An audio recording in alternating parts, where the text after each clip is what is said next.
নমস্কার বন্ধুরা, আশা করি সবাই ভালো আছেন। আজকে আপনাদের সঙ্গে আবার শেয়ার করছি বাঙালি বাড়ির খুবই প্রিয় একটা পদ, আলু পটল এবং পেঁয়াজ দিয়ে পোস্তর একটা রান্না। সবার বাড়িতেই পোস্ত তৈরি হয়, কিন্তু তার মধ্যেও কিন্তু রান্নার মধ্যে একটু ফারাক থাকে। আমার বাড়িতে কিভাবে আমি পোস্ত রান্না করি সেটা আপনাদের সঙ্গে শেয়ার করছি, এবং এরপরে হয়তো পেঁয়াজ পোস্ত আপনাদের সঙ্গে শেয়ার করার ইচ্ছে আছে আমার, কারণ এক এক জায়গায় দেখেছি এক এক রকমভাবে এই রান্নাগুলো তৈরি হয়ে থাকে এবং তার টেস্টটাও কিন্তু একদমই অন্যরকম হয়ে থাকে। আজকে আপনার সঙ্গে শেয়ার করছি আলু পটল এবং পেঁয়াজ দিয়ে পোস্ত দিয়ে একটা সবজির রেসিপি। দেখুন, আলুগুলোকে আমি একটু মাঝখান দিয়ে কেটে লম্বা লম্বা করে কেটে নিয়েছি। আলু এবং পটল একই রকম শেপ করে কেটেছি। পটলের যেগুলো দানা হয়ে গেছিলো সেই পটলগুলোর দানাগুলো কিন্তু ফেলে দিতে হবে, এগুলো মুখে পড়লে কিন্তু একদমই ভালো লাগে না, সেটা ছাড়িয়ে নিয়েছি। এবং পটলের খোসাটাও কিন্তু বেশিরভাগ অংশটাই ছাড়িয়ে নিয়েছি। এখন কিন্তু যে সমস্ত পটল উঠছে নতুন পটল, তা সত্ত্বেও কিন্তু খোসাটা বেশ শক্ত, যার জন্য কিন্তু আমি খোসাটা বেশিরভাগটা ফেলে নিয়েছি। এরপর ফোড়নে ব্যবহার করছি কালো জিরে এবং তার সঙ্গে দুটো শুকনো লঙ্কা। ফোড়নটা ভালো করে ভাজা হয়ে গেলে আমি এক এক করে সবজিগুলো ব্যবহার করব। প্রথমে ডুমো করে কাটা দুটো পেঁয়াজ আমি এখানে কেটেছি।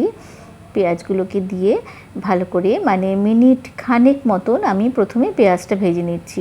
লাল করে ভাজবো না, একটুখানি ট্রান্সপারেন্ট মতন ভাব হলে পরেই পেঁয়াজটার তার মধ্যে আমি এক এক করে অন্য সবজি প্রথমে দিচ্ছি। আলুটা দিয়েও মিনিট দুয়েক আমি কিন্তু ভেজে নেব। এটা পটল পরে দেব। দেখুন, আলুটা দেওয়ার পরে একটু কিছুক্ষণ সবজি দুটো ভেজে নিচ্ছি। আন্দাজ মতো নুন দিয়ে দিলাম। এটাতে আমি যে পরিমাণ নুন লাগবে পুরো সবজিটাতে আমি কিন্তু সেই আন্দাজেই পুরো নুনটাই এখানে ব্যবহার করে নিয়েছি। এরপর দিয়ে দিচ্ছি পটলগুলো শেপ দেখে বুঝতেই পাচ্ছেন যে আলু এবং পটল কিন্তু আমি একদমই একরকমভাবে কেটে নিয়েছি। এবার কিন্তু খুব ভালো করে আলু পটলে মিশিয়ে দিয়ে খুব সামান্য পরিমাণে হলুদ ব্যবহার করব। পোস্তর যে কোনো রান্নাতে কিন্তু হলুদটার একটু কম থাকলে সেটা কিন্তু খেতে ভালো লাগে। এবার হলুদ দিয়ে খুব ভালো করে আলু পটলটাকে আমি ঢাকা দিয়ে, যাতে আলু পটলটা সেদ্ধও হয়ে যাবে আবার কিন্তু একটু ভাজা ভাজা ভাব হবে, এরমভাবে রান্না করে নেব। এদিকে আমি ততক্ষণে পোস্তটা বেটে নিচ্ছি। দেখুন, এখানে 4-5 চামচ আমি পোস্ত নিয়েছি।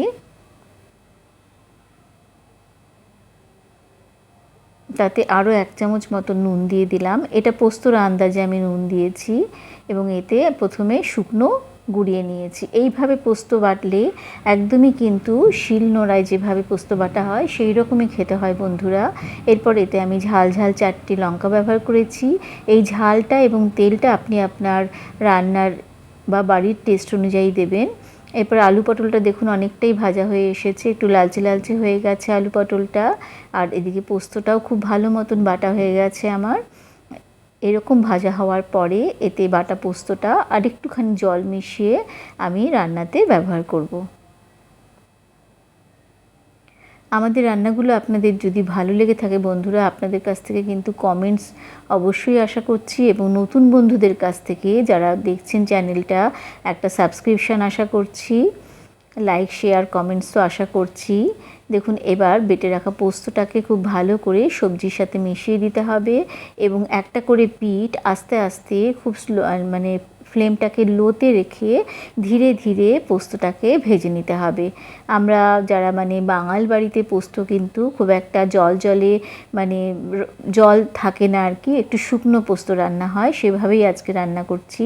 এবার এতে দিয়ে দিলাম চিড়ে রাখা কাঁচা লঙ্কা এবং তার দানা ফেলে দিয়েছি, যেহেতু ঝাল লঙ্কা ব্যবহার করেছিলাম। এটা গন্ধটা খুব সুন্দর হয় পোস্তর সঙ্গে কাঁচা লঙ্কার, সেই জন্য আমি দানাটা বের করে 1-2 লঙ্কা এখানে ব্যবহার করেছি। এবার দেখুন, খুব ধীরে ধীরে এই সময়টা কিন্তু গ্যাসটাকে আমি লো করে রাখি। এইভাবে লালচে করে একটা করে পিঠ আমি পোস্তটাকে ভেজে নিচ্ছি।